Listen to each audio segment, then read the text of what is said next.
അങ്ങനെ തമിഴ്നാട് തളപതി വിജയ് മുഖ്യമന്ത്രി ആയിരിക്കുകയാണ്. വളരെ സന്തോഷമുണ്ടായിരുന്നു ആ ഒരു വാർത്ത കേട്ട സമയത്ത്. മറ്റൊന്നുമല്ല, അദ്ദേഹം ഇപ്പോൾ നിലവിൽ നമ്മൾ മുഖ്യമന്ത്രി ആയതിനു ശേഷം ഒത്തിരി കാര്യങ്ങൾ നമ്മുടെ തമിഴ്നാട്ടിൽ മാറ്റം കൊണ്ടുവരാനായിട്ട് ശ്രമിക്കുന്നുണ്ട്.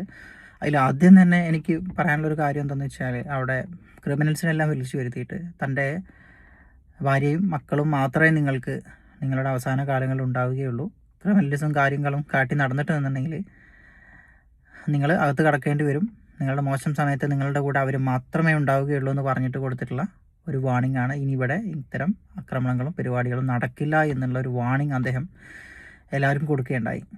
പിന്നെ അതുപോലെ തന്നെ സ്ത്രീകളുടെ സുരക്ഷയും അമ്മമാർക്ക് വേണ്ടിയിട്ടുള്ള പെൻഷൻ്റെ കാര്യങ്ങളും ഇംപ്ലിമെൻറ്റ് ചെയ്യാനും വേണ്ടിയിട്ടുള്ള കാര്യങ്ങൾ അദ്ദേഹം ചെയ്തു. പിന്നെ പല കാര്യങ്ങളും അദ്ദേഹം പതുക്കെ പതുക്കെ സ്റ്റോപ്പ് ചെയ്യാനായിട്ട് ശ്രമിക്കുകയാണ്. കാരണം അത്തരം മോശം അവസ്ഥയിൽ നിന്ന് വന്നിട്ടുള്ള ഒരാൾ തന്നെയാണ് നമ്മുടെ വിജയ് എന്ന് പറയുന്നത്. പല സ്ഥലങ്ങളിലും അദ്ദേഹത്തെ പിന്നെ സ്റ്റേജുകളിലൊക്കെ മാറ്റി നിർത്തുകയും പിന്നെ മുൻനിരയിൽ സീറ്റ് കൊടുക്കാതിരിക്കുകയും സംഭവങ്ങളൊക്കെ ഒരുപാട് ഉണ്ടായിട്ടുണ്ട്. അതൊക്കെ നിങ്ങൾ സോഷ്യൽ മീഡിയയിലൂടെ കണ്ടു കാണും. അപ്പോൾ അത്തരം സന്ദർഭങ്ങളിൽ നിന്ന് മുന്നോട്ട് വന്നൊരു വ്യക്തിയാണ്. ഇന്നിപ്പോൾ തമിഴ്നാടിനെ ഭരിക്കാൻ പോവുകയാണ്. അപ്പോൾ TVK ടീമിനെ ഒരുപാട് എന്താ പറയുക, ഈ ഒരു കൂട്ടത്തിൽ എല്ലാ രീതിയിലുള്ള ഭാവങ്ങളും നേരുന്ന